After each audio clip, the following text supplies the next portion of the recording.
Chapter 3 of the Science of Being Great by Wallace D. Wattles. The Source of Power. Man's brain, body, mind, faculties, and talents are the mere instruments he uses in demonstrating greatness. In themselves they do not make him great.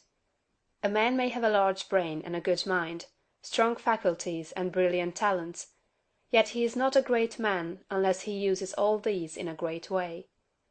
That quality which enables man to use his abilities in a great way makes him great, and to that quality we give the name of wisdom. Wisdom is the essential basis of greatness. Wisdom is the power to perceive the best ends to aim at, and the best means for reaching those ends. It is the power to perceive the right thing to do.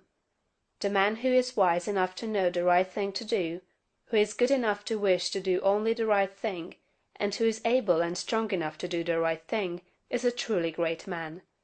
He will instantly become marked as a personality of power in any community, and man will delight to do him honor. Wisdom is dependent upon knowledge. Where there is complete ignorance, there can be no wisdom, no knowledge of the right thing to do. Man's knowledge is comparatively limited, and so his wisdom must be small, unless he can connect his mind with knowledge greater than his own, and draw from it, by inspiration, the wisdom that his own limitations deny him. This he can do. This is what the really great men and women have done. Man's knowledge is limited and uncertain. Therefore he cannot have wisdom in himself. Only God knows all truth. Therefore only God can have real wisdom, or the right thing to do at all times, and man can receive wisdom from God. I proceed to give an illustration. Abraham Lincoln had limited education, but he had the power to perceive truth. In Lincoln we see preeminently apparent the fact that real wisdom consists in knowing the right thing to do at all times and under all circumstances; in having the will to do the right thing, and in having talent and ability enough to be competent and able to do the right thing. Back in the days of the abolition agitation, and during the compromise period, when all other men were more or less confused as to what was right and as to what ought to be done, Lincoln was never uncertain. He saw through the superficial arguments of the pro-slavery men. He saw also the impracticability and fanaticism of the abolitionists. He saw the right ends to aim at, and he saw the best means to attain those ends.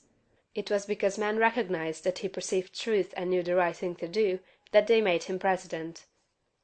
Any man who develops the power to perceive truth, and who can show that he always knows the right thing to do, and that he can be trusted to do the right thing, will be honored and advanced. The whole world is looking eagerly for such men. When Lincoln became president, he was surrounded by a multitude of so-called able advisers, hardly any two of whom were agreed. At times they were all opposed to his policies; at times almost the whole North was opposed to what he proposed to do. But he saw the truth when others were misled by appearances. His judgment was seldom or never wrong. He was at once the ablest statesman and the best soldier of the period. Where did he, a comparatively unlearned man, get this wisdom?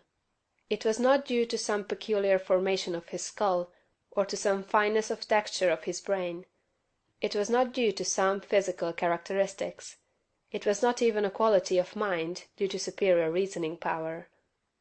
Processes of reason do not often reach knowledge of truth.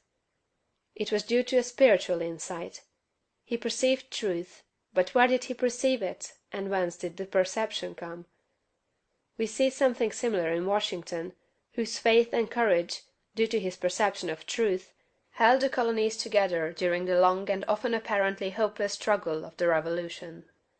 We see something of the same thing in the phenomenal genius of Napoleon, who always knew, in military matters, the best means to adopt. We see that the greatness of Napoleon was in nature rather than in Napoleon, and we discover back of Washington and Lincoln something greater than either Washington or Lincoln. We see the same thing in all great men and women.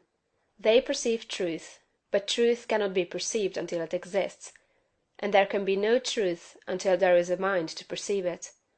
Truth does not exist apart from mind. Washington and Lincoln were in touch and communication with a mind that knew all knowledge and contained all truth. The same is true for all who manifest wisdom.